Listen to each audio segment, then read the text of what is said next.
Hi, I'm Warren Moore, and this is a story I wrote called Just So Story. It originally ran in an online magazine called Out of the Gutter, which is still around, and you ought to do a search for Out of the Gutter. I've got some work there, and a lot of other really good writers have work there, so check it out. All right, this is Just So Story. 1. I slowed the Malibu down, stopped, and picked him up at a sign that said I was 44 miles from Muncie, Indiana, just past a sign that said I was leaving Rushville. He thanked me for stopping and said he needed a ride to Muncie, back to campus at the university.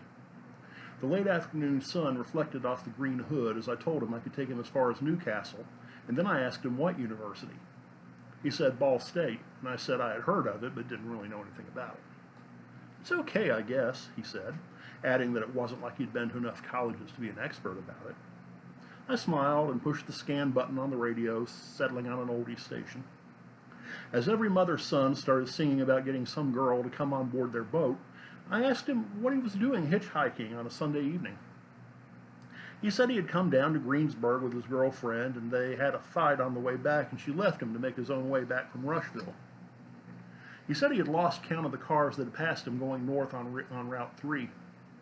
Most folks won't pick up a hitchhiker anymore, he said. You're a lifesaver. I laughed, but reminded him that I couldn't take him past Newcastle. He said it was okay. He was sure he could call a buddy to get him and bring him the rest of the way. I asked him why they couldn't have come to Rushville, and he said he thought it just seemed too far. On the radio, Smokey Robinson started to sing about how the smile on his face was just there to fool the public.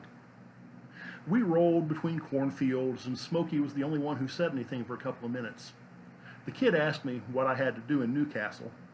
I told him I was in sales, farm equipment parts, and had a meeting in the morning. He said he thought my job would be interesting, and I knew he was lying. Nobody thinks selling tractor parts is interesting, and I didn't think he was going to look at my catalogs. But I thought it was nice of him to pretend. It grew darker, and the radio and gauges were the only light in the car. He looked out the window at the corn along the east side of the road. The sign said we were 12 miles from Newcastle when I took the .22 revolver out of the driver's door mat pocket, very quietly, switched it to my right hand, and shot it behind the left ear. The nice thing about a .22 is that the gun doesn't have the power to push the bullet all the way through someone's head, if it's a .22 short anyway. The slug goes in and bounces around in there, no mess to speak of. I read somewhere that hitmen like to use .22s for this kind of thing. I don't know if that's true, it was just something I read, but it seemed to work here. He slumped forward, and I unfastened his seatbelt and pushed him below window level. About 10 minutes later, I drove into a large cemetery just south of Newcastle. I killed the lights and headed for a corner some distance from the entrance. I reached across and opened the passenger's door and rolled him onto the dead grass along the one-lane road. Then I stayed at a Holiday Inn Express, made a couple of sales calls the next morning, and headed out, driving east toward Richmond and maybe later to Cincinnati. Nothing was mentioned on the radio news that afternoon as I left town. 2. God, I hate hitching. You try to stay clean while you walk along some blue-dotted map line and suck exhaust fumes. You can't do it, and that's the problem. It seems like nobody wants to pick up a hitcher, and a dirty hitcher is even less likely to get a ride, except from some old freak. I'll never ride with them. Well, almost never. They want too much. But I like the freedom, you know? I'll go wherever the road takes me, and I'll work where I have to. My dad told me that a good fry cook could find work anywhere, and he hadn't been proved wrong yet. Of course, I hadn't seen him since I was a kid, and I'm almost 20 now. So he could have been wrong a lot since then. What did I know? But I still learned to fry cook in vocational school, and I made enough to get by wherever I went. I just didn't like any of the places I'd been so far, right? So I was somewhere between the Waffle House in Bowling Green, Kentucky, and a truck stop in a town I hadn't been to yet. And it looked like a long night in my sleeping bag and the sound of cars passing by on US 31. Sometimes you roll craps.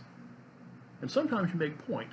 An old Ford Econoline van with a deadhead sticker on the back window passed me, and I saw the brake lights flare as it stopped about 100 yards ahead. The passenger's door swung open, and I got in with an older guy who looked like Tommy Chong. "Thanks, bro," I said. He grinned, said it was no problem. I looked around the inside of the van and saw some of the same camping-type stuff that I had here and there. I asked him where he was headed. and he said there was a rainbow gathering near the Red River Gorge. He said it was some kind of 60s throwback. A bunch of freaks get together for a weekend, smoke bowls, and sit in circles playing drums. Sounds cool, I said. Mind if I come along? No problem, he said. It seemed to be a favorite saying of his. We rolled through the night.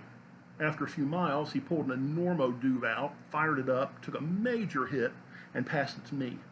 I took a smaller hit and felt the buzz in the soles of my feet competing with the vibration of the floorboard. A few miles later, I shuddered and told him I was going to be sick. He laughed, but I told him I meant it, and he pulled the van over. I was doubled over like I was trying not to puke, and when he reached across to get the door, I pulled the knife out of my boot and told him to get out of the Ford. He should have just pushed me out and hit the gas, but he didn't think of it. Not his fault, really. It's not like this happened to him all the time, so he got out of the van and we walked away from the road into the woods. After I was finished, I left him where they'd probably find him during deer season and found my way back to the van. I found a map at the next gas station and followed it to the gorge. It was a great party, nice people. 3. As I drove the Chevy down through Ohio to Cincinnati and into Kentucky, I thought about the kid from Indiana and added him to my mental ledger as Leslie Gore sang about Judy's turn to cry. That's a great thing in America. You can almost always find an oldie station. I had tossed the .22 into the Ohio River at Cincinnati, but it didn't matter. You could always find other guns, and it was time to change approaches anyway. The kid in Indiana had been the 15th, but only the 4th I'd used a gun on. It's harder for them to build a profile that way. Men, women, old, young. Sometimes a gun, sometimes a knife, some rope, or a tire tool, or bare hands, and one I drowned in an irrigation ditch out west. Changed the method, changed the disposal. Quarries, wooded areas, shallow graves, no graves, the river, the Newcastle Cemetery. It's all about looking random. Well, they were all hitchhikers, of course, but even that's not much of a profiling aid. I mean, just watch television, and you'll see that when you stick out your thumb, you might as well put on a shirt with a bullseye on it. It's practically a suicide note.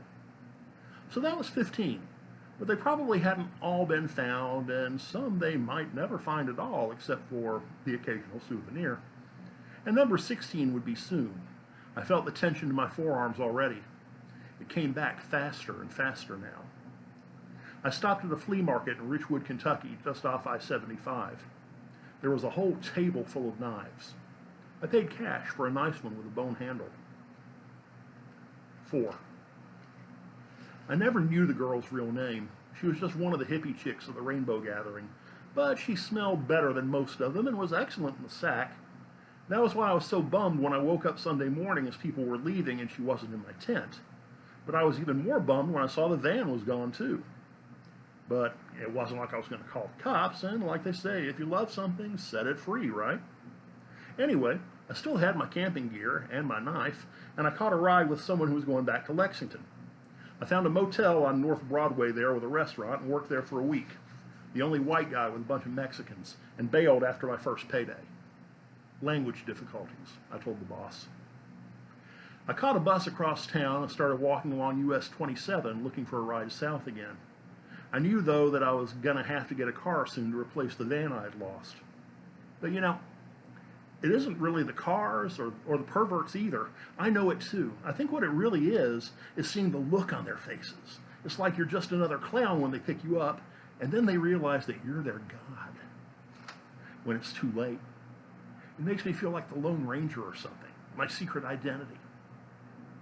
There was a song I heard in the motel kitchen one day when I got to use the radio for something other than Mi Corazon music.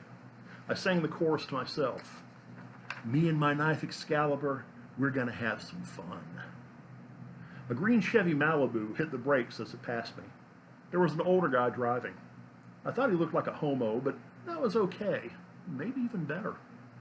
I felt Excalibur resting inside my boot. 5. I picked the kid up. He said he was about 20, but he looked like a 15-year-old girl, not like the kid in Indiana. I wondered if the girlfriend at Ball State wished she hadn't tossed him out of the car, but then I had too. We were between Stanford and Waynesburg when he said he was feeling carsick. He doubled over as I pulled to the side of the road. When he sat back up, he was holding a knife, and he told me to get out of the car. Fine, I said. You don't have to do anything rash. Rash, he said and laughed. I thought you were a sissy. Come on, fella, into the woods. I went, with him a couple steps behind. I felt my flea market knife in my coat pocket and worked it free as the woods enfolded us both. 6. And that's how abandoned cars get to the side of the road. Thanks, I hope you liked it. If you did, give me a like. If you're interested in more of the writing I do, I'll keep posting some here. And you can follow me on Twitter as Profmondo, Profmondo. Put an @ in front of that, and there I'll be. Have a nice day, and that concludes today's episode of Social Distancing Storytime.